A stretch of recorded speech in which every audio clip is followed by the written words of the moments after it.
Retrouvez Smart Bourse avec eToro, leader mondial des plateformes de trading social.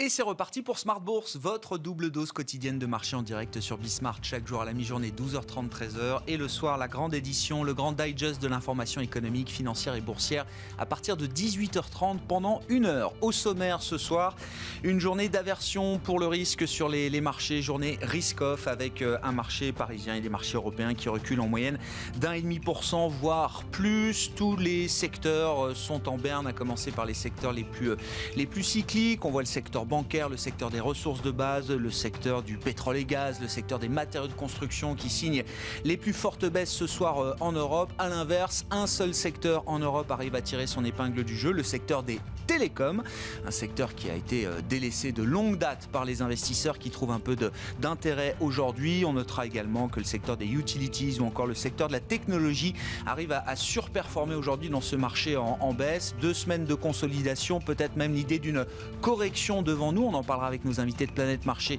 dans un instant. On notera aussi des histoires spécifiques avec des chutes violentes pour Solution 30 alors que l'activiste Muddy Waters est revenu à la charge aujourd'hui, estimant que les allégations de fraude et de blanchiment à l'encontre de Solution 30 sont potentiellement exactes. Le titre a fortement baissé aujourd'hui. EDF également en chute marquée sur le marché parisien après que le calendrier de réorganisation, le projet Hercule, semble remis en cause en raison de discussions compliquées avec Bruxelles. Et puis à l'inverse, on notera une séance sauvage pour un titre qui fait aujourd'hui l'actualité à Wall Street, le titre GameStop, le groupe de retail spécialisé dans les jeux vidéo d'occasion notamment, a été la cible des particuliers, des investisseurs particuliers ces derniers jours. C'est une valeur qui pesait autour de 1 milliard de dollars en début d'année, qui a pesé jusqu'à plus de 10 milliards de dollars aujourd'hui. Sur la seule séance en cours à Wall Street, le titre GameStop s'est envolé de plus de 100% et hop, retournement de situation, le titre est désormais négatif, ce qui montre bien quand même l'ambiance très spéculative qu'on peut trouver quand même sur certains segments de marché aujourd'hui, une spéculation alimentée entre autres par des particuliers, cette fameuse génération Robinhood. Et c'est vrai que le titre GameStop est au cœur des échanges sur les forums boursiers aux États-Unis depuis quelques jours. Voilà pour l'ambiance du jour sur les marchés. On parle de tout ça avec nos invités dans un instant. Et puis le dernier quart d'heure, le quart d'heure thématique à partir de 19h15 qui sera consacré à la controverse. Comment gérer une controverse? Comment gérer le risque de réputation quand on est investisseur? On en parlera avec Stéphane Prévost, directeur général de la Financière Responsable, avec nous donc par téléphone à partir de 19h15 en direct.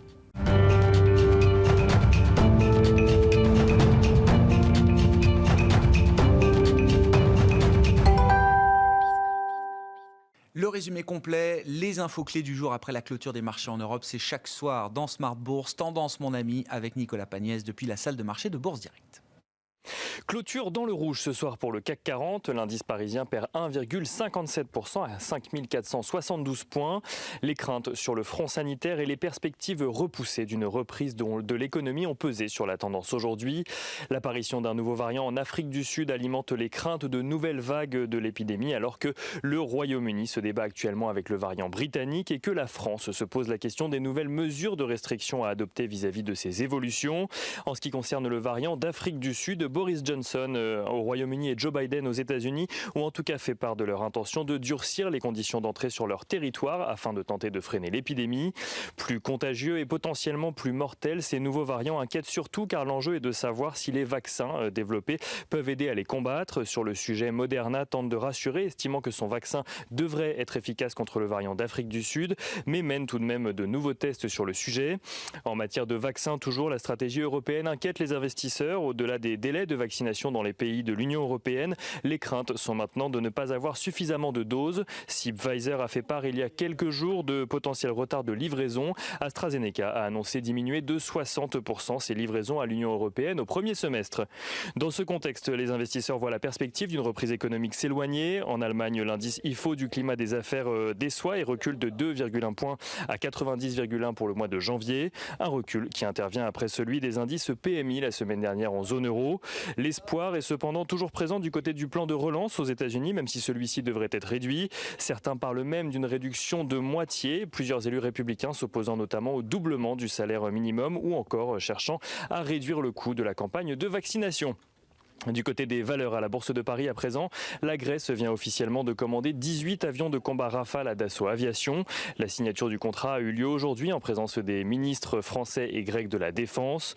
Suez annonce de son côté que son chiffre d'affaires résiste mieux que prévu sur le second semestre 2020. Celui-ci recule de 1% contre 2 à 4% envisagés. Le groupe évoque une forte dynamique commerciale, notamment en Asie-Pacifique et au Moyen-Orient. ST Microelectronics progresse de son côté suite à une information de la revue Nikkei, selon laquelle l'entreprise envisagerait d'augmenter ses tarifs de 10 à 20% face à une reprise de la demande de puces dans le secteur automobile ou encore dans le secteur des télécoms. Et Airbus annonce de son côté placer 500 de ses salariés en quarantaine à la suite de la découverte de 21 cas positifs dans une usine de l'avionneur à Hambourg. Demain, les investisseurs pourront comme aujourd'hui suivre le forum de Davos qui se tient virtuellement toute la semaine. Forum de Davos où s'est exprimé aujourd'hui Xi Jinping, appelant la communauté internationale à passer outre ses différences pour une approche multilatérale des grands défis internationaux. La Fed se réunira de son côté avant de rendre sa décision mercredi. En attendant, le FMI publiera ses prévisions économiques mondiales et côté valeurs, les investisseurs découvriront à Wall Street les publications de Microsoft, d'American Express, de Johnson & Johnson ou encore de 3M, tandis qu'à Paris, LVMH publiera ses comptes annuels. Nicolas Pagnès avec nous en fil rouge tout au long de la journée sur Bismart depuis la salle de marché de Bourse Direct.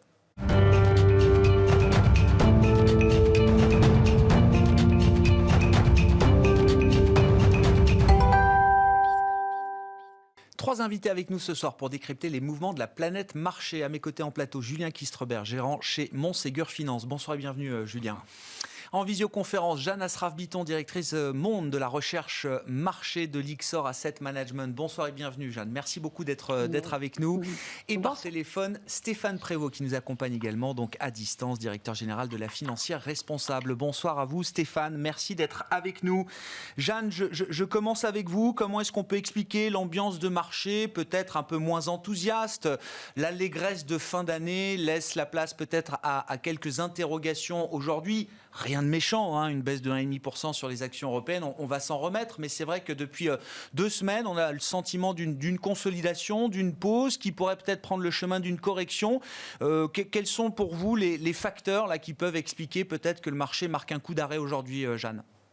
Écoutez, depuis qu'on a découvert les vaccins, on a eu la conjonction à la fois de cette très bonne nouvelle avec leur efficacité qui s'est avérée très élevée. En même temps, on avait toujours le soutien des banques centrales et on pressentait des plans de relance additionnels, en particulier aux États-Unis. Donc le marché a quand même beaucoup escompté de bonnes nouvelles. Maintenant, on est un peu à l'heure des réalités qui sont toujours un peu plus compliquées, en particulier en ce qui concerne le déroulement de la vaccination, et c'est plus vrai, semble-t-il, en Europe qu'aux États-Unis. Donc, elle est compliquée. On a des problèmes de supply, d'offres.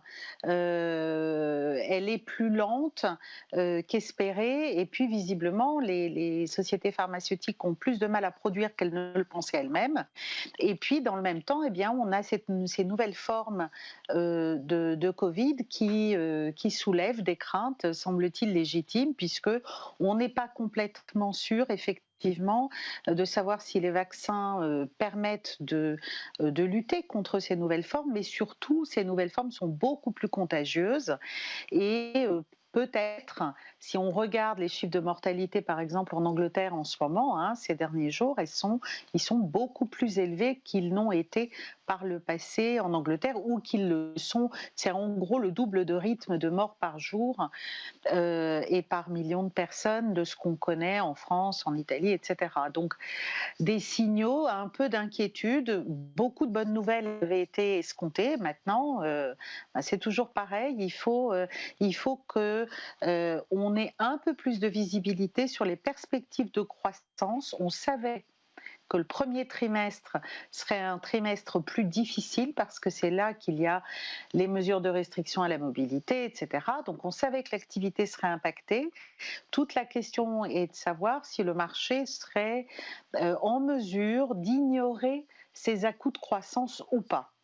Et on a envie de dire, en tout cas nous c'est notre point de vue, qu'il est capable probablement le marché de les ignorer aux États-Unis parce que il y a un momentum, parce que il continue, il ne reconfine pas vraiment, etc. Ça va être beaucoup plus compliqué en Europe parce que la vaccination est moins avancée et semble avoir pris pas mal de retard par rapport au reste du monde, ou en tout cas par rapport aux États-Unis. Et puis, parce que les pays européens sont beaucoup plus enclins à reconfiner au fur et à mesure que la mortalité augmente. Qu'est-ce que ça veut dire, Jeanne, concrètement pour nos marchés européens? Comment est-ce que les investisseurs pourraient réagir? Enfin, déjà, est-ce que pour l'Europe, il faut, pour les États-Unis, remettre en cause déjà le calendrier? Bon, un peu flou, certes, qu'on avait en tête, néanmoins, pour une réouverture des économies. Est-ce que ce calendrier est déjà caduc et est-ce que ce décalage peut avoir un impact fort sur les marchés, ou est-ce que les marchés sont toujours dans l'idée que le moindre décalage de calendrier, la moindre dégradation sanitaire sera compensée par des politiques monétaires, budgétaires toujours plus expansives? Est-ce que ça marche encore ? Écoutez, j'ai l'impression que c'est plutôt la première option, c'est-à-dire qu'en fait, avec une distinction importante de mon point de vue entre États-Unis d'un côté et Europe de l'autre. Aux États-Unis, on pouvait espérer une immunité collective probablement au 3e ou 4e trimestre de cette année et un retour à une norme entre guillemets économique peut-être même au 2e trimestre. Alors, les nouvelles variantes du Covid relèvent ou plutôt retardent ces échéances si effectivement elles s'avèrent être beaucoup plus mortelles, beaucoup plus contagieuses et qu'elles prennent le pas sur le reste. Donc oui, ça pourrait retarder ces échéances d'un trimestre. Mais on a envie de dire que les plans de vaccination aux US, etc., ont l'air de pouvoir fonctionner, voire de s'amplifier. En Europe, la situation a l'air beaucoup plus compliquée. Du coup, on manque, quand je dis en Europe, c'est continental. L'Angleterre a l'air d'être plutôt sur le même chemin que les États-Unis, voire un chemin de vaccination qui est quand même relativement rapide. En Europe continentale, on a moins de visibilité et les relances ne vont rien y changer. Donc là, effectivement, on a envie de distinguer. Nous, on considère que l'Europe aujourd'hui est plus à risque et qu'après un beau rallye de marché, eh bien, s'il y a des profits à prendre, pour nous, c'est vraiment en Europe, en attendant qu'on ait un peu de visibilité et un peu plus de perspective sur le déroulement de la vaccination. Bon, et c'est bien l'Europe, effectivement, qui baisse le plus aujourd'hui. Séance en cours à New York, mais on voit le Nasdaq, alors qui est à l'équilibre au moment où on se parle, mais qui a marqué un nouveau plus haut historique à l'ouverture de Wall Street tout à l'heure, grâce au compartiment technologique qui reste un soutien incontournable. Julien Kistrobert, comment vous qualifiez l'état du marché aujourd'hui? Est-ce que c'est résilient? Est-ce que c'est complaisant? Est-ce qu'on a été trop vite, trop loin dans l'idée de la réouverture des économies? Ou est-ce que ça reste le sens du voyage quand même pour 2021? Écoutez, sur la performance du marché, évidemment, elle a été excessive, mais elle s'explique par les liquidités massives qui ont été injectées, comme on l'a dit, par les banques centrales, les plans de relance. Et je dirais que le marché a été drogué à l'argent public de manière assez massive, parce que finalement, sur le virus, les variants, etc., il n'y a pas une nouvelle aujourd'hui spécifique. On a même Moderna qui nous a dit que, en tout cas, son vaccin fonctionnerait sur la variante anglaise, fonctionnerait aussi sur la variante sud-africaine, même si le taux d'efficacité serait plus faible. Donc il n'y a pas eu de choses très négatives. On sait que Johnson & Johnson va annoncer bientôt son vaccin qui, pour le coup, sera intéressant puisqu'il suffirait d'une seule dose. Donc je ne pense pas qu'il y ait une nouvelle massive là-dessus. C'est les retards tout simplement des plans de relance, puisque le marché attend des plans de relance tous les 15 jours, 3 semaines, en gros, aujourd'hui, pour faire simple. À chaque confinement, il faut un plan de relance supplémentaire. Exactement. Donc je dirais presque, quand on a des mauvaises nouvelles, c'est presque pris comme une bonne nouvelle par le marché, parce que ça veut dire encore plus d'argent public. Bon, j'exagère un peu et je grossis le trait, évidemment, mais il y a eu un peu de ça, en tout cas, ces derniers temps. Et vous avez l'impression, non mais c'est un point clé, Julien, vous avez l'impression qu'en Europe, on sera capable d'en faire plus, beaucoup plus, si jamais c'était nécessaire. C'est encore l'année du quoi qu'il en coûte. Aux États-Unis, je dis pas, ils sont en train de négocier 1900 milliards supplémentaires. Même si c'était 2 fois moins, ça resterait spectaculaire. Mais en Europe, on est capable encore d'augmenter en permanence le quoi qu'il en coûte, ou est-ce que déjà on atteint une limite? Quand on écoute certains hommes politiques ou certains banquiers centraux ici et là, on sent, je cite le ministre délégué en France au compte public la semaine dernière dans Les Échos, qui martèle que 2021, si c'est l'année de la sortie de crise, alors ça doit être l'année qui marque la fin du quoi qu'il en coûte. On essaie quand même de cadrer un peu les choses là. Bon, aujourd'hui, on n'a pas trop le choix de toute façon. Ouais. Les Espagnols, par exemple, ont fait un confinement très léger parce que justement, ils ont dit que c'était compliqué de continuer à fermer tous les commerces. Ce qui se passe en Italie avec l'affaiblissement du Premier ministre Giuseppe Conte aussi marque peut-être des tensions politiques à venir. Je dirais que tant que les taux d'intérêt sont très négatifs et que la Banque centrale est là présente de manière aussi importante, on ne considère pas en tout cas qu'il y ait de risque. Le vrai problème, c'est la sortie de crise. Donc tant qu'on a des taux très négatifs détenus essentiellement par la Banque centrale européenne, je dirais qu'on peut continuer. Et puis, entre guillemets, est-ce qu'on a le choix de faire autre chose que de continuer Donc là-dessus, en tout cas, même s'il y aura des discussions complexes, on pense que de toute façon, ils n'auront pas d'autre choix que de continuer. Et la Banque centrale devra continuer à être là, augmenter la taille de son bilan s'il le faut. Aujourd'hui, il n'y a pas vraiment d'autres solutions au vu des tensions sociales. Ce qui est plus inquiétant, je pense, c'est vraiment la sortie de crise parce que finalement, à un moment ou à un autre, il va falloir rembourser, je ne sais pas, parce que la BCE pourra annuler, ou en tout cas, tant que c'est à taux négatif, ce n'est pas un vrai sujet. Mais si on a cette reprise attendue avec reprise de l'inflation, qui se tient aussi parce qu'on a un montant d'épargne qui a explosé ces derniers mois, près de 100% du PIB d'épargne en plus, si on regarde en Europe ou aux États-Unis. Donc c'est des montants massifs. Tout l'enjeu est de savoir si cet argent va être réinvesti. Et puis derrière, des changements de fiscalité. On sait que les Américains, en tout cas, voudraient revenir sur les baisses d'impôts qui avaient été passées par M. Trump. Donc il va falloir payer tout ça. Donc une croissance, évidemment, au plus des destructions d'emplois, etc., qui va être beaucoup plus atone. Même quand on en sera sorti, on va avoir un effet évidemment accélérateur très fort, mais la croissance potentielle à long terme, évidemment, elle est pénalisée, et ce pour quelque temps. Bon. Mais vous dites à ce stade, il n'est pas question d'envisager la fin des mesures d'urgence ou des mesures de soutien d'urgence. Ce serait prématuré. Et donc, du point de vue du marché, qu'est-ce que ça veut dire? Qu'une correction ne pourrait être que limitée, c'est ça, Julien? Il n'y a pas de risque financier majeur, là, aujourd'hui, dans le marché? Non, certains investisseurs s'inquiétaient notamment de la Fed qui pourrait commencer à mener une politique de tapering, donc réduction en fin d'année. Évidemment, les banquiers centraux de la Fed ont tous dit les uns après les autres qu'il n'était pas du tout question, et on comprend pourquoi. C'est une évidence. Donc là-dessus, nous, on n'a pas d'inquiétude, en tout cas, qui soit particulière. Et puis, je trouve que c'est une journée intéressante parce qu'on a eu une réaction normale des taux longs américains aujourd'hui, des marchés qui baissent, des taux longs qui rebaissent un peu aussi. Alors qu'on a eu des séances ces derniers temps, vous voyez qu'il y avait tellement de liquidités partout que tout allait dans le même sens, aussi bien obligations que actions. Donc on a peut-être eu une journée un peu plus normative, je dirais.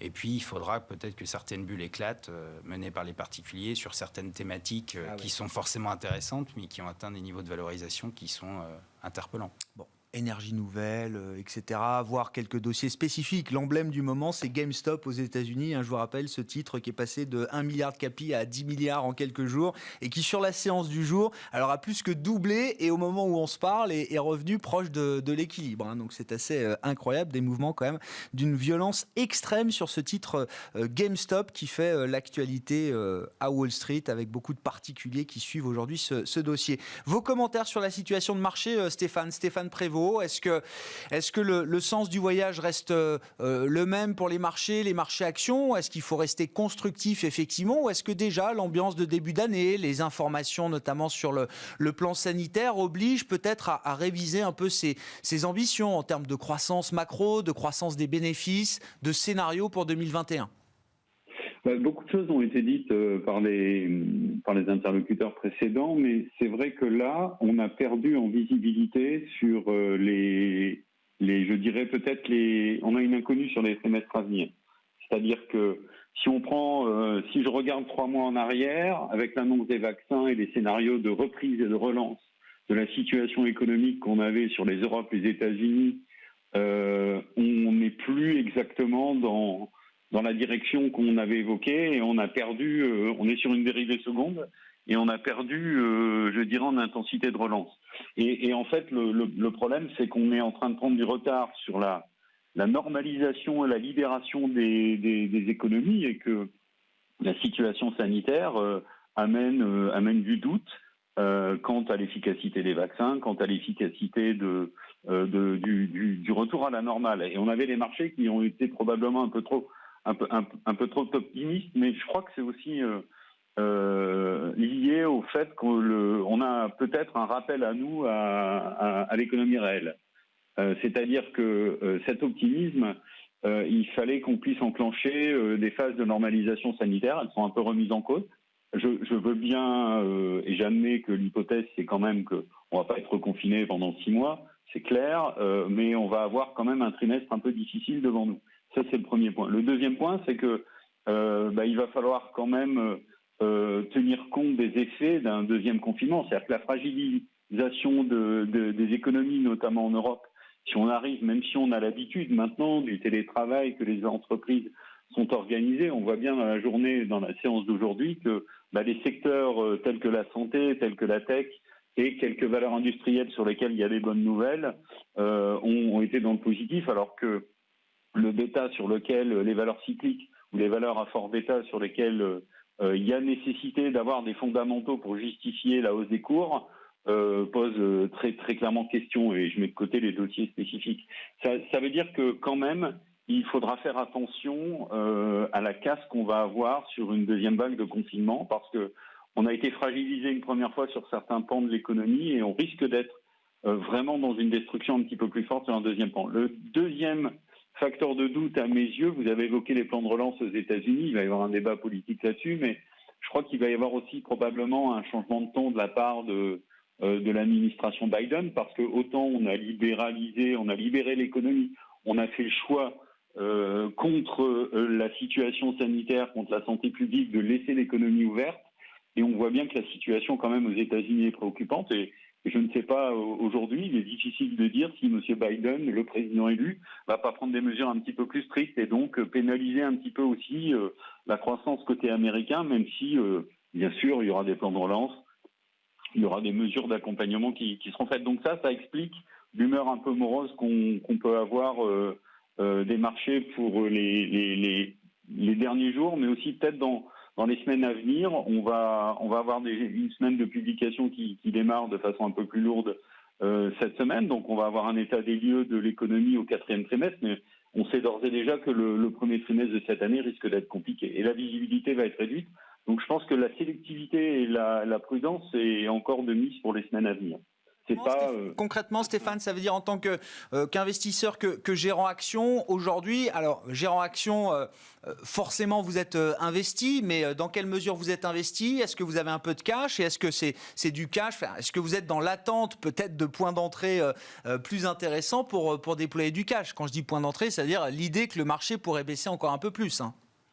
Oui, on a fait un peu de cash dans les fonds et on a notamment allégé des valeurs, des secteurs qui avaient bien rebondi. On avait très peu de positions, par exemple, sur les banques de détail et on a allégé. Vous voyez, ça, c'est typiquement des valeurs à bêta ou du BNP sur les 44-45 euros, ou du Crédit Agricole. On a allégé et coupé nos positions très, très clairement, parce qu'on trouvait que, de toute façon, les modèles bancaires vont quand même être bien testés et probablement mis à l'épreuve dans les mois qui viennent, même s'il y a des mesures de soutien des banques centrales, des mesures facilitantes, mais aussi des valeurs un petit peu plus cycliques.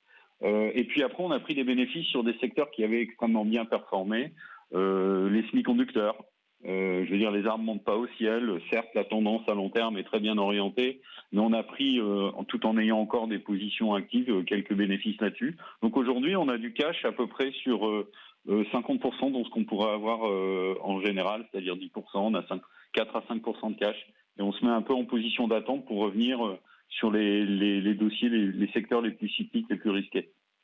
Julien Kistrebert, là aussi la question, alors c'est jamais facile, mais dans les mandats que vous gérez, dans les fonds que vous avez chez Montségur, vous êtes plutôt en train d'investir, d'acheter encore, avec l'idée qu'il y a des valorisations toujours intéressantes à trouver sur le marché. Vous êtes plutôt attentiste, vous avez eu plutôt tendance à faire déjà un peu de cash si vous avez bien profité du rebond sur certaines parties du marché. C'est clairement ça, on est plutôt légèrement sous-investi par rapport au montant cible. D'accord. Voilà, maintenant, gérer la grosse difficulté sur l'investissement, c'est d'arbitrer entre les valeurs du confinement qui ont très bien fonctionné et qui ont plutôt des valorisations élevées, Oui. et les valeurs très en retard, Ouais. qui vont évidemment plus souffrir d'un reconfinement, en tout cas d'une économie qui serait encore sous cloche. Donc là, la vraie difficulté, c'est à quel moment en fait on bascule de manière plus importante des valeurs qui vont bien sortir. On parlera des résultats, mais c'est vrai que tous les GAFAM, d'une manière générale, on s'attend à ce que les résultats soient relativement solides. Il n'y a pas de crainte majeure. Et ce qu'on a pu lire dans la presse sur Apple qui augmente sa production de manière assez importante, etc. Enfin, il n'y a pas de sujet majeur sur leur publication. Mais, alors celles-là, ce n'est pas forcément les plus chères, mais c'est vrai qu'on a des dossiers qui sont aujourd'hui bien valorisés. Après, c'est par zone géographique. C'est vrai que nous, on a plutôt eu tendance à plus surpondérer tout ce qui était Asie du Sud-Est pour différentes raisons, mais notamment, évidemment, la meilleure gestion du sanitaire et puis les coûts de financement en dollars qui sont assez attractifs pour eux et qui sont des facteurs de soutien. Donc on a plutôt eu tendance à aller sur cette zone que sur l'Europe, où effectivement l'histoire est quand même complexe. Ouais. Voilà. Maintenant, il y a des opportunités. Et il faut ça. Après, ça devient du stock picking, c'est un autre sujet. Mais voilà. Bien sûr. Mais si on sort quand même de la tendance globale des indices pour aller regarder des dossiers plus précis, de manière plus sélective. Jeanne, vous faisiez un distinguo important visiblement entre la situation en Europe, enfin la situation de marché, sanitaire, économique entre l'Europe et les États-Unis. Dans la séquence américaine qui s'annonce, est-ce qu'il y a encore de potentielles bonnes surprises ou des nouvelles qui viendraient peut-être conforter les investisseurs dans l'idée que le marché américain reste un marché solide, refuge? La séquence, ça va être la Fed, bien sûr, ça va être les débats budgétaires au Congrès que Joe Biden aimerait bien faire avancer le plus vite possible avant que le procès en destitution de Donald Trump commence au Sénat la semaine du 8 février. Est-ce qu'on a déjà tout intégré ou est-ce qu'il y a encore des surprises potentiellement positives? Et je mets aussi le plan sanitaire puisque Joe Biden est très attendu quand même sur le plan de la gestion de l'épidémie. Écoutez, j'avais presque envie de vous dire, je considère que l'essentiel à ce stade va venir du plan sanitaire et de la rapidité avec laquelle ils vont vacciner. Pour une raison, c'est parce que, de mon point de vue, les vrais enjeux de croissance pour le trimestre en cours, donc ce début d'année et peut-être le deuxième trimestre, vont avoir à faire avec le consommateur américain. Ça a été dit, l'épargne est considérable en Europe, elle l'est évidemment aussi aux États-Unis. Or, ce qui va déterminer si les Américains se remettent à dépenser, alors bien sûr, c'est les mesures de restriction, mais ils n'ont pas tellement tendance à les augmenter. Ils ont mis un masque, etc. Mais quand on regarde État par État, il y a peu de concepts de confinement, de couvre-feu, etc. C'est pas très répandu en fait aux États-Unis. Donc plus grande, d'ailleurs les données de mobilité qu'on voit chez Google ou pas restent relativement stables. Elles baissent bien sûr par rapport à un niveau normal, mais elles n'ont pas beaucoup bougé ces derniers temps malgré une mortalité qui est probablement en train de faire un pic en ce moment. Donc ce qui est vraiment l'enjeu, c'est est-ce que le consommateur va dépenser, et pour ça, il faut restaurer la confiance. Et restaurer la confiance, de notre point de vue, ça passe par la vaccination. Et à ce titre, c'est l'enjeu, on va dire, le plus important pour ce qui concerne les données du premier trimestre. On sait que le quatrième trimestre, on a des indicateurs relativement à haute fréquence, etc. On sait depuis un moment qu'il va être très bon, probablement meilleur que ce qui était dans le consensus de marché. Donc, et c'est pourquoi d'ailleurs les résultats des entreprises sont bons.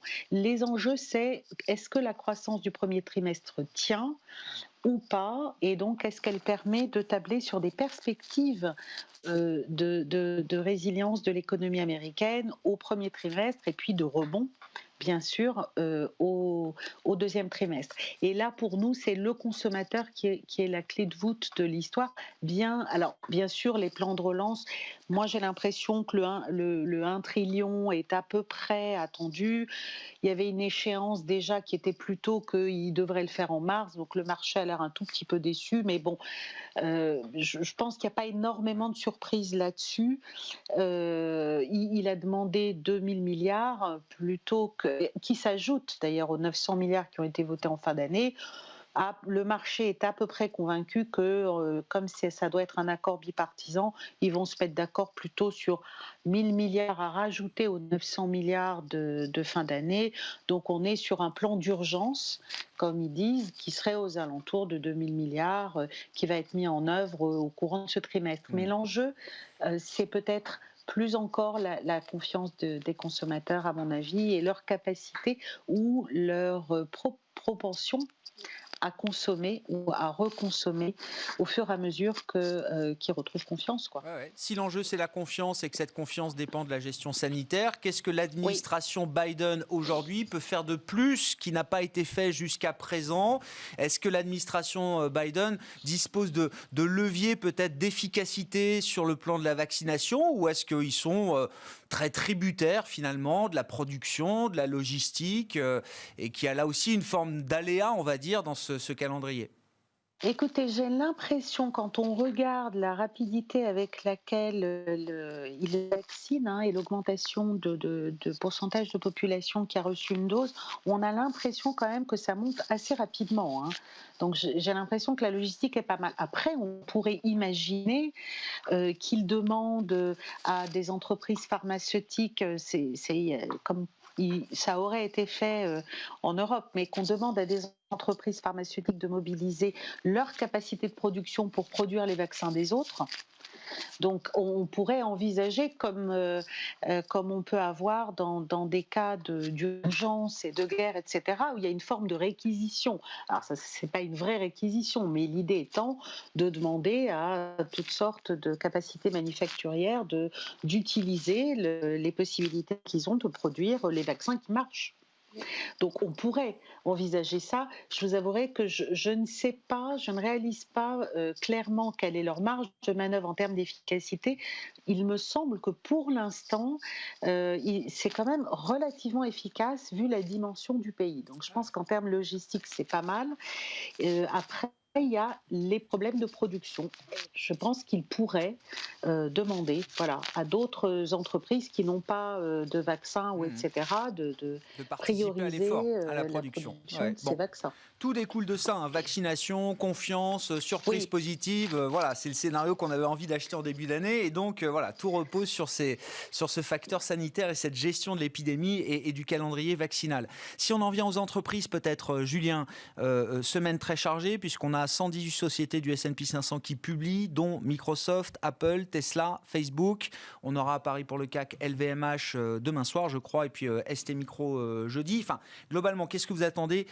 Quels sont les résultats qui vont vous intéresser là? Quel type de secteur vous avez envie de suivre plus particulièrement, qui vous intéresse du point de vue de l'investissement? Moi, je retiens quand même que Netflix, la semaine dernière, évidemment, a fait un carton dans ses résultats, ça a fait un carton boursier, et qu'à l'inverse, les banques américaines qui ont plutôt sorti des bons résultats, je crois qu'on a dû voir même des chiffres records avec des activités de trading très bien orientées sur la fin d'année, ont reçu quand même un accueil boursier assez frileux. Oui, les banques aussi, c'est tombé au moment où les taux longs américains qui avaient commencé à monter, qui les avaient donc aidés à monter, se sont stabilisés. Et là, on les voit rebaisser. Donc, je pense que c'est plus un sujet macro, en tout cas, sur les banques et d'anticipation de futurs résultats qui accéléreraient moins vite qu'attendu. Et ça veut dire que, quand même, premier enseignement pour un secteur bancaire qu'on regarde particulièrement, les résultats, on s'en fiche. C'est juste la courbe des taux qui compte, quoi. Oui, j'ai l'impression qu'il y a un peu de ça. Pour savoir ce qui détermine quand même les mouvements boursiers à un moment. Sur 2020, globalement, les résultats du secteur bancaire ont été très solides. Et pourtant, parce que tout le monde prédisait au tout début l'Armageddon pour le secteur avec des taux de défaut qui explosent. Dès le T3, on a eu des reprises de provisions assez importantes. On a eu des résultats assez solides. Finalement, ça s'est plutôt bien passé, mais c'est un secteur mal aimé pour plein de raisons. On ne va pas développer, mais voilà. Donc, je dirais qu'on va avoir des bons résultats encore de ceux qui ont bien publié de bons résultats sur l'ensemble de l'année 2020. Donc, tout ce qu'on disait, Microsoft avec Azure et le télétravail, etc., ils vont certainement sortir des chiffres encore très solides. Alors, peut-être pas les près de 50% de croissance qu'ils ont eu sur le trimestre précédent, mais ça devrait être plutôt de bonnes factures. Si on regarde, puis en plus, ils ont aussi, sur la partie Xbox, ils ont sorti une nouvelle offre aussi qui devrait être plutôt favorable dans cette période de fête.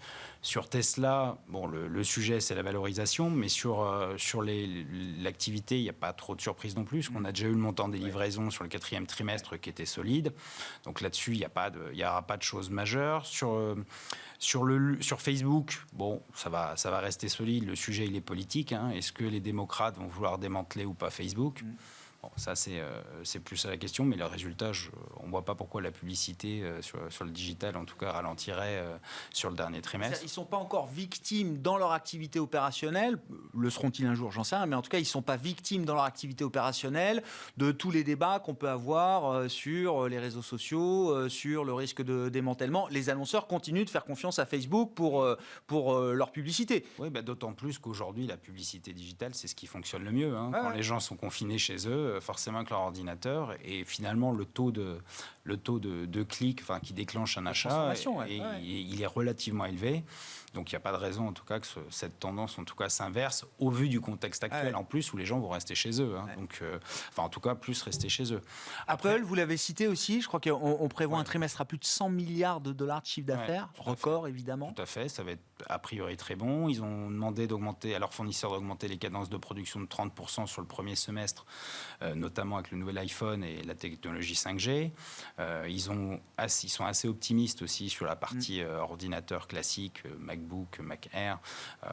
Là-dessus, je ne vois pas en quoi l'outlook pourrait être compliqué, si ce n'est les problèmes d'approvisionnement sur certains composants. Mais les hausses de prix sont annoncées, on l'a dit, et notamment ST Micro va en bénéficier. Donc voilà, donc globalement sur ces segments-là, il n'y a pas de choses compliquées à attendre. Sur le luxe, on a vu Richemont qui a publié des chiffres très solides. Burberry, il y avait des choses moins bonnes, mais globalement, c'était assez solide aussi, même sur la partie retail. Donc LVMH, on attend une croissance sur la partie fashion et cuir and leisure autour de 11% sur le trimestre.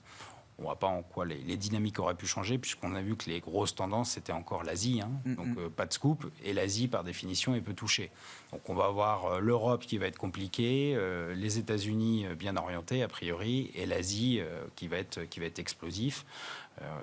On avait du plus 80% chez Richemont sur la Chine continentale, par exemple. Donc, c'est des chiffres massifs. Si tout ça est très consensuel, Julien, ça veut dire que ce n'est pas ce qu'il y a de plus intéressant pour l'investisseur, alors ? Je ne sais pas, parce que finalement, ces stocks-là, je parle plutôt de Microsoft et Facebook. Tesla, encore une fois, c'est un sujet différent. LVMH aussi, il y a un sujet de valorisation quand même. Donc sur Microsoft et Facebook, on n'a pas des niveaux de valorisation qui sont stratosphériques, au vu de la résilience du modèle et surtout de la génération de free cash flow. Qui est extrêmement solide. Et vraisemblablement, en tout cas, notre vision, c'est que les phénomènes qu'on a connus, ils ne sont pas seulement conjoncturels, ils sont aussi structurels. Il y a des changements qui sont en train de s'opérer. Alors évidemment, tout le monde ne va pas travailler de chez lui 100% du temps, ce n'est pas le propos, mais il y a quand même des mouvements qui sont en train de se faire. Et ces mouvements-là, on ne fait qu'accélérer finalement des tendances de fond. D'ailleurs, on le voit dans les ventes, même dans les zones où il n'y a pas de confinement, la vente par digital a continué d'accélérer sur les derniers trimestres. Donc ces tendances-là, elles sont là, des habitudes sont prises, et puis finalement, les gens se rendent compte que c'est peut-être plus simple, tout simplement, de se faire livrer chez soi. Donc voilà, donc là-dessus, sur les résultats, je pense qu'il n'y aura pas de mauvaise surprise. La question qu'on va peut-être plus se poser, c'est sur l'outlook sur le premier trimestre, comme c'était dit au préalable. C'est plus là le sujet, et là, ça va plus concerner les industries, les vieilles industries, entre guillemets, qui elles, vont devoir... Le marché va leur demander un outlook sur le premier trimestre, et je pense que beaucoup seront en difficulté, en tout cas. Parce qu'on a commencé à faire un pari, quand même, sur ces vieilles industries, là, depuis l'annonce des vaccins, grosso modo. C'est ça l'idée. Autant Apple, Facebook, tout ça est bien connu. C'est une autoroute depuis des années. Autant sur ces vieilles industries, il y a un pari que le marché a commencé à faire. Donc là, il y a un enjeu. Oui, il y a un enjeu qui est beaucoup plus fort.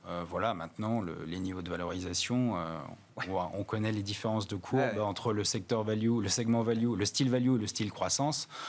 On est à des deltas historiques. Donc tout l'enjeu pour le basculement, c'est quand est-ce qu'on sort de cette crise, que les taux le remontent et que mécaniquement les investisseurs vont repositionner leur portefeuille sur des valorisations qui sont plus attractives. On a vu les prémices de cette idée, mais vous dites que ce n'est pas encore le grand basculement, justement. Non, le marché attendra de voir les choses beaucoup plus clairement, et on l'a dit aujourd'hui avec les nouveaux variants, bien sûr. C'est compliqué. Même à Los Angeles, aujourd'hui, on parle d'un reconfinement. Puis d'un nouveau variant spécifique à Los Angeles, qui serait beaucoup plus contagieux. On ne sait pas aujourd'hui si c'est traitable. Donc le sujet en fait de ces variants qui arrivent un peu partout sur la planète, c'est quand même un sujet. Le narratif sanitaire est effectivement beaucoup plus nuancé qu'il y a quelques semaines ou quelques mois où effectivement c'était la victoire des vaccins et de la vaccination. Stéphane Prévost, qu'est-ce que vous attendez de cette séquence de résultats? Quels sont les résultats d'entreprises qui vont vous intéresser? Quelles entreprises? Quels secteurs? Qu'est-ce que vous avez envie d'apprendre à travers cette saison de résultats, Stéphane? Moi, je crois que il y a pas mal de choses intéressantes qui viennent d'être dites et je suis très certaine. Maintenant, je ne suis pas choqué par les niveaux de valorisation. C'est-à-dire qu'actuellement, finalement, ce qu'on paye sur des FVMH, ce qu'on paye sur du ST microélectronique, c'est une agilité. Songez qu'LVMH, cette année, on va retrouver les niveaux d'avant-crise, en gros. C'est-à-dire que le luxe ne connaît pas la crise. Alors, on parle d'LVMH, mais vous verrez Hermès, Kering peut-être avec un petit peu moins de qualité, mais tout le secteur, le luxe ne connaît pas la crise. Et ça va continuer parce qu'on a vu que même en période où les gens ne peuvent pas acheter dans les magasins, ils achètent sur Internet. Et donc les business models s'adaptent très vite. L'agilité de ces grandes entreprises, elle continue. Donc c'est vrai qu'un dossier comme LVMH, il y a du potentiel, de performance sur ce dossier et les multiples, s'ils sont plus chers, bien évidemment, et plus élevés, laissent encore voir pour nous de l'upside. Ensuite, il y a fondamentalement, on a parlé des semi-conducteurs, mais c'est vrai que comme pour les équipementiers du secteur tels qu'ASML ou même STM, eh bien, on voit qu'il y a plus de demandes que d'offres possibles dans les semi-conducteurs. Et donc, on a même regardé une société comme NXP Semiconducteurs ou STM qui annonce qu'ils relèvent les prix. On retrouve des pricing power parce que l'électromobilité, toute la partie, tous les secteurs qui sont liés à l'automotive, au bien d'équipement, tout ce qui est application électronique, notamment tiré par Apple, les deux géants Apple et Samsung, les demandes en microcontrôleurs, les demandes en silicone sont d'énormes soutiens pour une société comme STM et comme un acteur comme Infineon, on est sur des shortages par rapport aux attentes. Donc il y a des secteurs où il y a des débouchés, la croissance accélère. La tech globalement va rester pour nous dans le digital, tout ce qui est lié à la digitalisation, les SS2I, les Capgemini, les SAP, les Dassault Systèmes vont rester des valeurs qui pour nous devraient continuer à délivrer des bonnes performances. Le secteur de la santé, dans les semaines à venir, va être un secteur sur lequel on va rejouer. Si vous regardez aujourd'hui, une séance comme aujourd'hui, des valeurs comme Diasorine, des valeurs comme bioMérieux ou Sartorius ont repris des couleurs. Elles avaient depuis novembre-décembre un momentum un petit peu plus faible. Alors les valorisations sont certes élevées, mais on a de la visibilité sur ces dossiers. Et clairement, c'est pas une visibilité que défensive. C'est ça que je veux faire passer comme message. C'est que l'agilité de ces valeurs de croissance et de qualité font que les profils de croissance dans des temps compliqués, pour certaines, accélèrent. Et logiquement, on devrait voir un bon démarrage pour ces dossiers-là. Jeanne, je voulais peut-être conclure avec vous. Alors, peut-être un mot de l'Italie, Jeanne, et c'est vrai que généralement, malheureusement, quand on reparle de l'Italie dans une émission marché, c'est rarement pour de très bonnes raisons. On essaiera de le faire quand il y aura de bonnes nouvelles. Et c'est vrai qu'il y a eu des bonnes nouvelles sur l'Italie. Il ne faut pas se méprendre sur mon propos, mais c'est vrai que voilà, il y a une petite crise politique pour ceux qui suivent visiblement, qui est à nouveau en gestation. Quel est votre niveau d'inquiétude? Quel est le niveau d'inquiétude du marché par rapport à cette situation italienne spécifique? Et puis globalement, pour conclure avec vous, Jeanne, comment et où est-ce que vous avez envie d'être positionné aujourd'hui dans les recommandations que vous pouvez mettre chez Lyxor? Écoutez, sur l'Italie, j'ai envie de dire, le degré de la crise, on le voit souvent en regardant l'écartement ou pas des spreads. Moi, je trouve assez frappant qu'ils n'aient pas, enfin des spreads entre les taux italiens et allemands, ils n'ont pas tant bougé que ça. Donc oui, effectivement, il y a eu un peu d'instabilité sur le gouvernement, mais enfin, il résiste. La visibilité est moins bonne, mais c'est une crise politique, on va dire, relativement modérée à l'aune de celles qu'elles ont été en Italie de par le passé. Donc une inquiétude relativement modérée de notre point de vue en ce qui concerne l'Italie. J'ai envie de dire, sur ce qu'on favorise depuis maintenant, en gros novembre, eh bien on a une préférence marquée pour les actifs américains, on la maintient. On n'a pas fait, et je crois que ça a été évoqué tout à l'heure, la grande rotation de la croissance vers la value nous semblait trop tôt. Donc ça, c'est quelque chose qu'on va surveiller parce qu'il nous semble qu'il y aura des opportunités quand on aura un peu plus de visibilité vers tout ce qui est value, et j'inclus l'Europe évidemment dans ce schéma de ce qui représente de la valeur, hein, dans le schéma où il y a de la valeur, mais ça nous semble trop tôt. Donc pour se positionner agressivement sur ces sujets, on a un positionnement qui là aussi depuis 2-3 mois et nous a paru être intéressant et qu'on a envie de poursuivre. C'est un positionnement, en tout cas aux États-Unis, où on préfère les petites valeurs aux grandes. Et il y a eu un très joli rallye sur les petites valeurs qui nous semble pouvoir profiter mieux de la dynamique de la demande intérieure américaine, dont on pense toujours que elle va peut-être être un peu retardée, mais pas tant que ça. Donc elle devrait en profiter, les petites valeurs qui, pour le coup, n'ont pas encore rattrapé leur retard, le retard accumulé pendant de longs mois, voire de longues années. Donc voilà, c'est un peu les thématiques. J'ai envie de dire que là, sur la période qui a l'air un tout petit peu agitée, on aurait tendance à se dire que la volatilité n'est pas très chère, donc c'est une autre façon, faire un peu de cash, reprendre un peu de volatilité, c'est une autre façon d'essayer de se couvrir contre ce qu'on considère être des petits aléas. Ce n'est pas une remise en cause, ce n'est pas le début d'un marché baissier, hein. C'est plutôt de l'ordre de prise de profit et des aléas liés à la situation Covid. Sanitaire, effectivement, le sanitaire first, toujours consolidation, prise de profit, l'idée d'une petite pause, d'une correction, vous appelez ça comme vous voulez, en tout cas ça paraît légitime à ce stade. Juste, Julien, une dernière question quand même, est-ce qu'il y a un risque systémique dans le marché lié aux traders particuliers, notamment sur le marché américain, l'envolée de GameStop aujourd'hui, alors qui a fait plus 100% et puis qui est en train de redescendre, mais on a beaucoup parlé de Tesla, de quelques valeurs comme ça identifiées, les SPAC effectivement, donc ces véhicules, c'est blank check company, les véhicules chèque en blanc, où on ne sait pas dans quoi ils vont investir, mais on sait qu'ils vont investir, on est prêt déjà à leur donner de leur argent, ils se cotent comme ça avec des promesses d'acquisition. Est-ce que ça peut faire peser un risque systémique sur le marché ? Est-ce que le risque de marché est dans le marché d'une certaine manière ? Ça semble trop tôt parce qu'en général, les éclatements de bulles, ils sont souvent liés à un changement de politique des banques centrales. Oui. De retrait de liquidité ou de contraction de la liquidité. Exactement. Et là, aujourd'hui, il n'y a pas de changement de politique à ce niveau-là. Donc, il est très probable que ces mouvements se poursuivent. Hein. Pour rappel, la croissance monétaire à M2, on est sur du 25%. C'est des niveaux jamais vus. Donc, c'est plus que massif, ce qui se passe aujourd'hui. Donc, ça a été rapide et plus massif que jamais. Donc, tant qu'on a ces afflux de liquidités...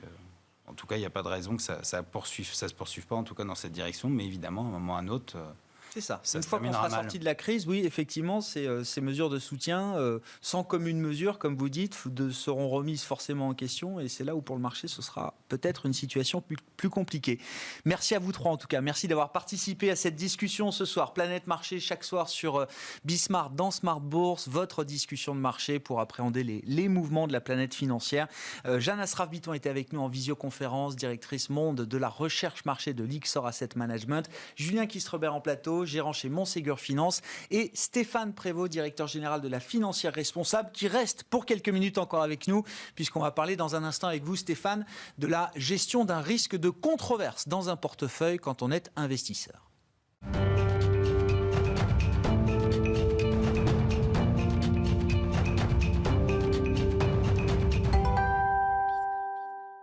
Le dernier quart d'heure de Smart Bourse chaque soir, c'est le quart d'heure thématique, marché à thème. Le thème ce soir, c'est le thème de la controverse ou du risque de réputation entourant une entreprise. Et donc Stéphane Prévost qui est resté avec nous par téléphone pour en discuter quelques minutes, directeur général, je le rappelle, de la Financière Responsable. Stéphane, rebonsoir. Merci beaucoup d'être avec nous. Pure player de la gestion ISR, je le rappelle, c'est important parce que vous avez cet ADN en vous qui fait que le risque de controverse, le risque de réputation, c'est un risque que vous gérez depuis longtemps, en tout cas que vous essayez de contrôler et de maîtriser depuis longtemps. C'est le risque qui effraie aujourd'hui tous les investisseurs avec la montée en puissance des critères extra-financiers. Stéphane, est-ce que vous êtes d'accord ? Pourquoi est-ce que ce risque effraie-t-il autant les investisseurs aujourd'hui ? Et quelle est selon vous la meilleure manière de gérer une entreprise qui fait face justement à un risque de controverse, à une controverse ou à un risque de réputation important ? C'est vrai que les risques de controverse, et on l'a vu très clairement en 2020 au travers de nombreux dossiers, rentrent pleinement dans le monde financier et commencent à être intégrés par un certain nombre d'acteurs. Au passage, peut-être que toute une partie de l'industrie, notamment les shorts ou les fonds activistes, en profitent allègrement, parce que je crois que pour les opérateurs de marché, maintenant, on voit bien qu'il y a un impact autour de certaines controverses, au travers des comptes, au travers de la gestion des droits de l'homme, au travers de facteurs qui peuvent avoir une matérialité. Alors pourquoi gérer un risque de controverse ? C'est vrai qu'historiquement, c'est un sujet sur lequel nous, on a tout de suite travaillé, parce que on protège d'abord on se protège des risques de réputation, et ces risques de réputation, à un moment donné, ils peuvent bien sûr impacter la valorisation boursière et impacter le cours de bourse, et donc la performance pour nos fonds et pour l'investisseur. Mais il y a également un effet d'image, c'est-à-dire qu'il ne faut pas oublier que dans une gestion ISR sérieuse, avoir des critères d'exclusion en matière de droits de l'homme, en matière de gestion des controverses environnementales et sociales, c'est-à-dire avoir des exigences vis-à-vis des pratiques des entreprises dans les affaires, ou la façon dont certaines entreprises vont gérer des événements qui peuvent se produire, eh bien, ça doit faire partie du quotidien et de l'analyse que l'on doit avoir dans des entreprises quand on a une gestion ISR. Donc ça, c'est clairement dans les processus d'investissement qu'il faut avoir. Mais pour autant, Grégoire, je pense qu'il faut garder un certain nombre de principes en tête. C'est que la gestion des controverses, vous savez, une entreprise, qu'on soit ISR ou pas, une entreprise parfaite, ça n'existe pas. Et donc, les entreprises, c'est un peu comme les êtres humains. Il y a des pratiques, il y a des historiques, il y a des managements. Et donc, on ne peut pas chercher, on trouve rarement la perfection dans l'ensemble des domaines. Donc, ce qu'il faut regarder mon sentiment, Stéphane, je suis d'accord, hein, les entreprises n'ont peut-être pas tellement changé de ce point de vue-là, mais j'ai l'impression quand même que l'investisseur, sous la pression, encore une fois, de l'inclusion des critères extra-financiers, des labels ISR, aujourd'hui, l'investisseur, le gérant professionnel, ne peut plus supporter le moindre doute. On l'a vu notamment avec Solution 30, qui fait d'ailleurs encore l'actualité aujourd'hui. Et je le disais, il faut regarder Solution 30 avec l'effet mémoire de Wirecard. Certains gérants ont attendu la dernière minute pour liquider du Wirecard, alors qu'il y avait depuis des années des signaux faibles et des sources très bien informées, reprises par les meilleurs enquêteurs financiers européens avec le Financial Times. Ils ont attendu des années parfois avant de vendre Wirecard, alors que sur Solution 30, parfois les mêmes gérants n'ont pas attendu plus de 48 heures pour liquider leur position avant même de savoir ce qui se passait.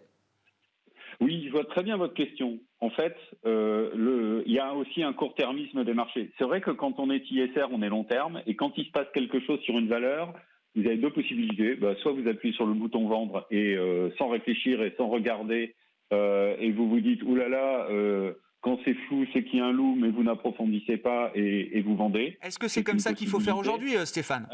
Alors nous, c'est pas ce qu'on fait, très clairement, et dans la majorité des cas, on va avoir une autre approche, et je dois dire que ça fonctionne assez bien. C'est extrêmement rare d'avoir eu un cas où on a vendu la position immédiatement. Le seul cas qui me vient à l'esprit, c'était Volkswagen, quand on a l'annonce le dimanche du trucage des véhicules, et à l'ouverture en bourse le lundi matin, vu l'ampleur du problème et l'impact financier probable que ça allait avoir, et un titre qui baissait pas beaucoup, on avait vendu. Mais sinon, en général, on va avoir une autre approche. La première approche, c'est pour ne pas surréagir à la nouvelle, c'est déjà de collecter de l'information auprès des parties prenantes, auprès de l'entreprise directement. Et donc, on va prendre contact avec l'entreprise.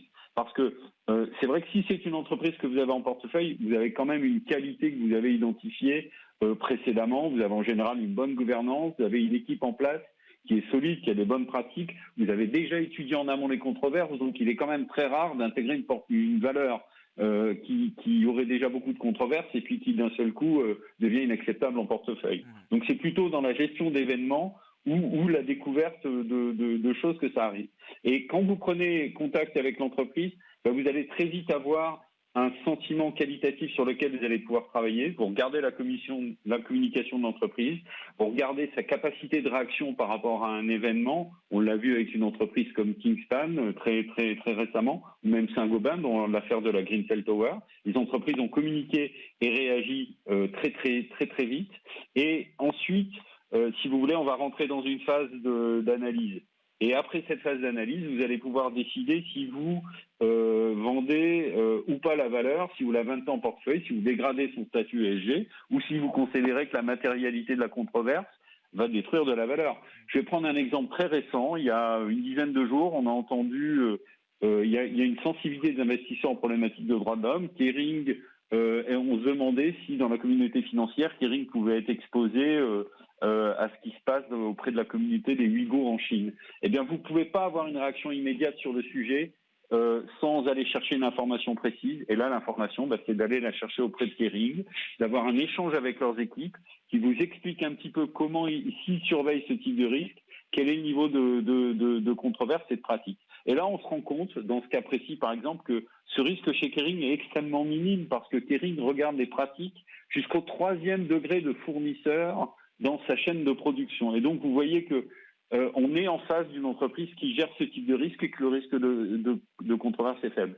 Et si vous voulez appuyer très vite sur le bouton, d'abord, vous pouvez nuire à la performance et vous êtes quand même là pour agir dans l'intérêt du porteur de part. Ça vous permet de ne pas vendre la valeur au plus bas et de pouvoir travailler un rebond éventuellement. Et ensuite, ça vous permet de ne pas vous tromper et de ne pas avoir cédé à une espèce de pression, parce qu'on est aussi dans un marché où je pense qu'on cherche à faire de l'argent à la baisse sur un certain nombre de dossiers. C'est peut-être le cas sur Solution 30, c'est peut-être le cas sur d'autres valeurs, je ne sais pas. Je ne suis pas spécialiste de Solution 30.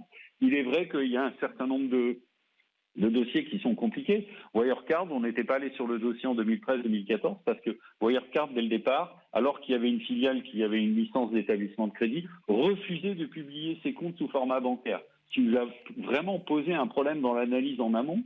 Et je vous disais que ce n'était pas une contrainte, la gestion des controverses, mais c'est une façon de monter le niveau d'exigence et de l'analyse que vous faites des entreprises, et donc du sérieux et de la robustesse de votre processus d'investissement in fine. Je crois que la gestion des controverses, ça doit être fait dans cet objectif de protection du client, de validation de votre analyse, en gardant en tête qu'il faut avoir une certaine objectivité et puis maintenir un principe de réalité. Et enfin, troisième élément, c'est que c'est vrai que ce travail de dialogue et d'engagement important que suppose ce système de gestion des controverses, il faut le faire dans un dialogue qui est discrétionnaire avec l'entreprise pour pouvoir avoir accès aux informations. Merci beaucoup Stéphane. Merci beaucoup pour cet éclairage, ces quelques remarques sur le risque de réputation, le risque de controverse. Je le disais, le risque qui fait trembler aujourd'hui tous les investisseurs avec la montée en puissance des critères ESG, des critères extra-financiers qui prennent en considération les dimensions environnementales, sociales et de gouvernance. Un des piliers de la gestion ISR, Stéphane Prévost qui était avec nous par téléphone, directeur général de la financière responsable. Ainsi se termine Smart Bourse ce soir. On se retrouve demain en direct à 12h30 évidemment sur Bismart.